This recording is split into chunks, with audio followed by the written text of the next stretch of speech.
Today's podcast is brought to you by the Running Fridge, a drink in your hand anytime you need it anywhere.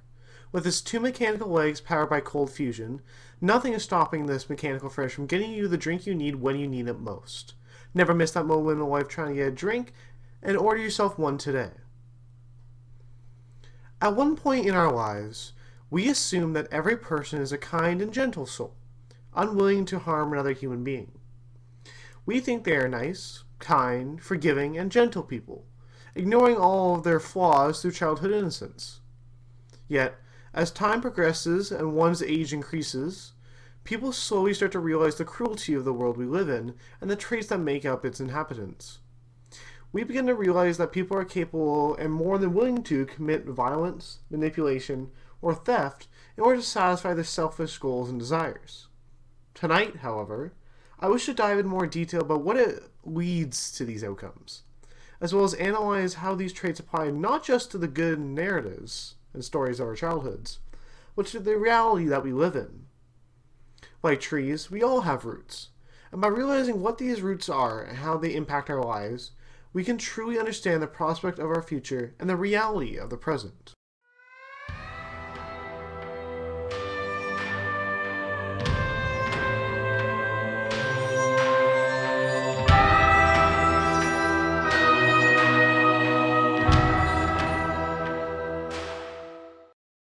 Ideals.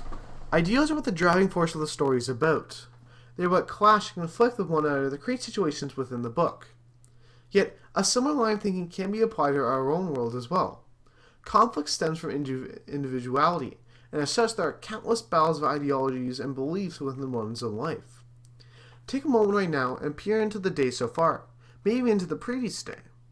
How many times can you count when there was a clash of ideologies, a conflict of interests? I myself can count at least 10 or so times before we start going to the nitty-gritty stuff, finites.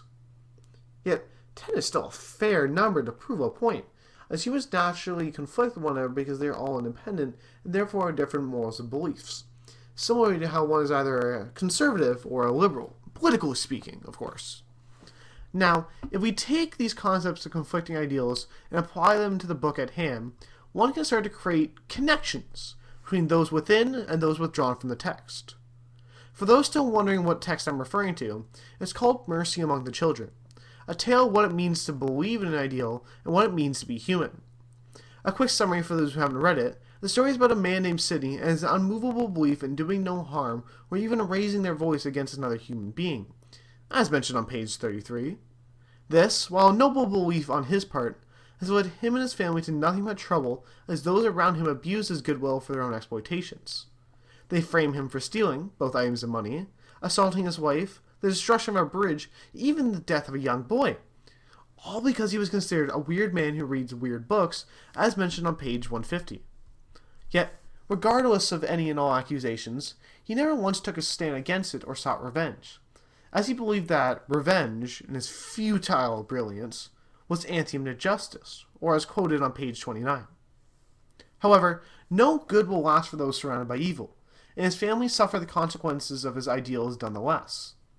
The effects of these consequences are what we're introduced to when we talk about the secondary character within the book, Sidney's son Lyle, as he begins to stray from the path of his father and transformed into what society requires of a person in order to succeed, this being ruthless and moralless.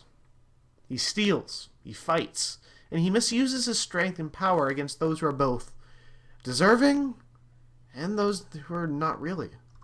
Regardless, however, it still goes against his roots, his father's ideals, ultimately leading to him living an unfulfilling life, wherein he's stuck in a stagnation of anger, grief, and revenge.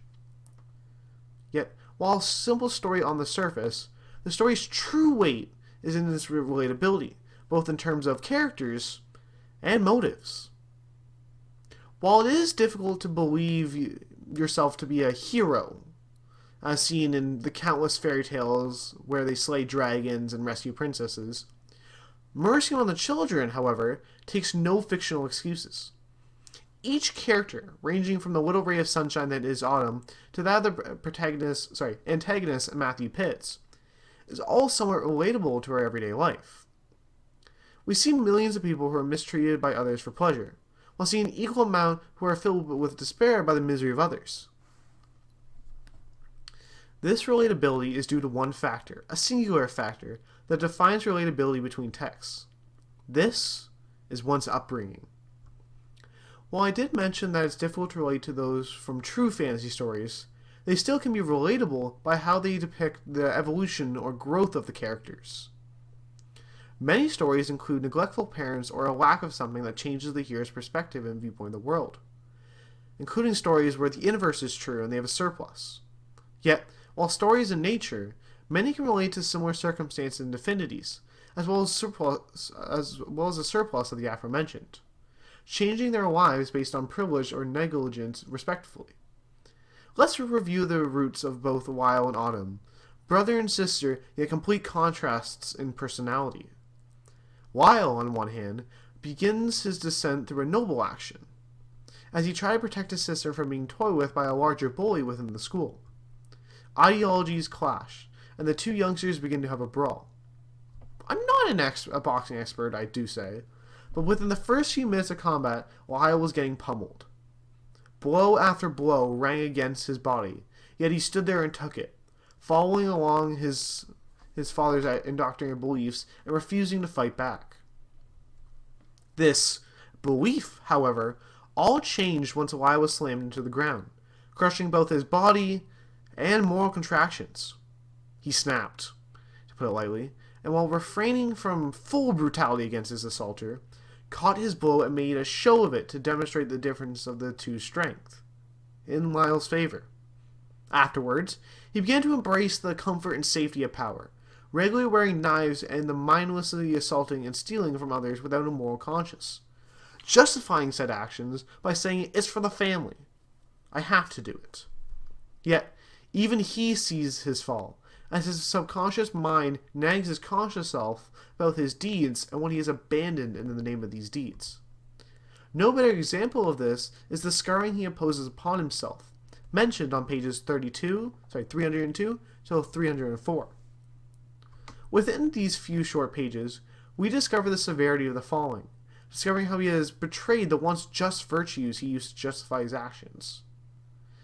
He uses his father's money, gained by slaving away at a construction site in order to provide for the family, to squander on his wine addiction, wherein he regularly uses the money to selfishly provide only for himself rather than the family.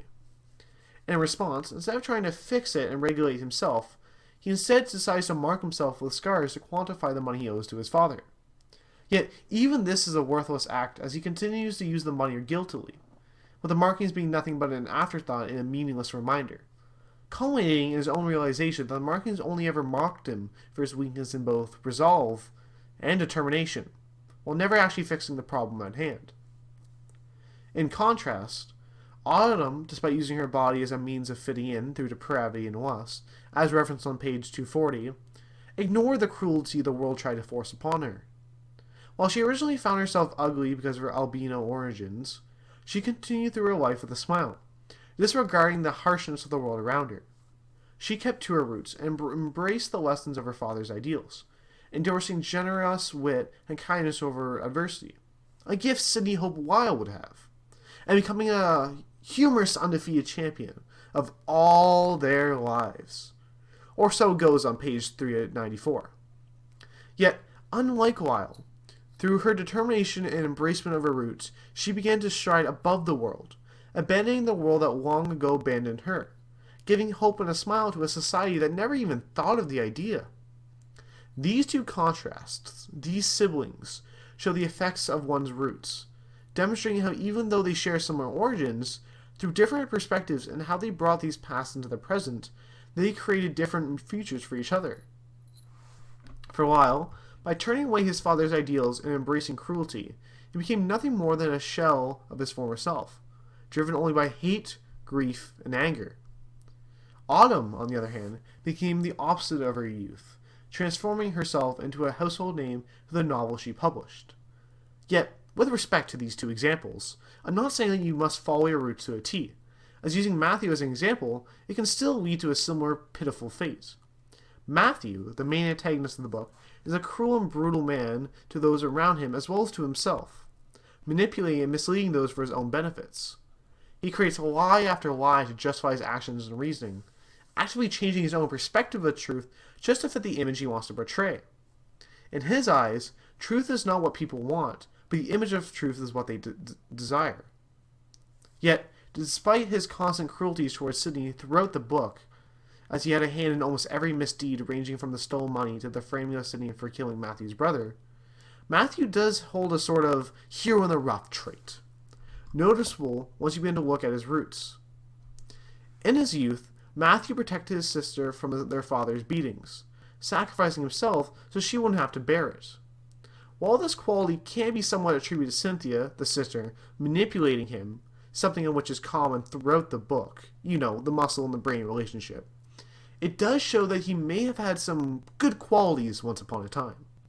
Yet, as the years passed and he embraced more and more of his roots, he ended up becoming the very thing he protected his family from, showing his abusive relationship with his brother Trenton. He stated himself that due to all the beatings, he had turned into the very same man his father was, quoted on page 346. Therefore, I'm led to a singular conclusion and reasoning for how one should interpret their past.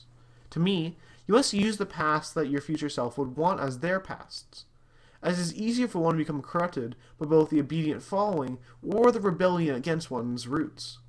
Therefore, one must be knowledgeable about what one's desired future looks like, not dwell wholeheartedly on the past, as it will only consume and blind you to what you must do in the present. Life, whether it be in fiction or reality, will not shy away from throwing bounty or boon to either your past, present, or future, as it sends thousands upon thousands of souls to abusive and unhealthy roots in which they grow up to become the very Matthews and Lyles within our lives. Therefore, we must overcome our fear of the future, our regrets of the past, and the uncertainty of the present to not just discover the motives of the fictional characters within the book, but how we want to see ourselves 20 years from now, staring at the novel that was our life. This is Slowbro Talks, and to all that made it this far, I wish you a pleasant day and a wonderful evening. Hey girl, don't lie to me. Tell me, where did you sleep last night? In the pines, where the sun never shines. I shivered the whole night through.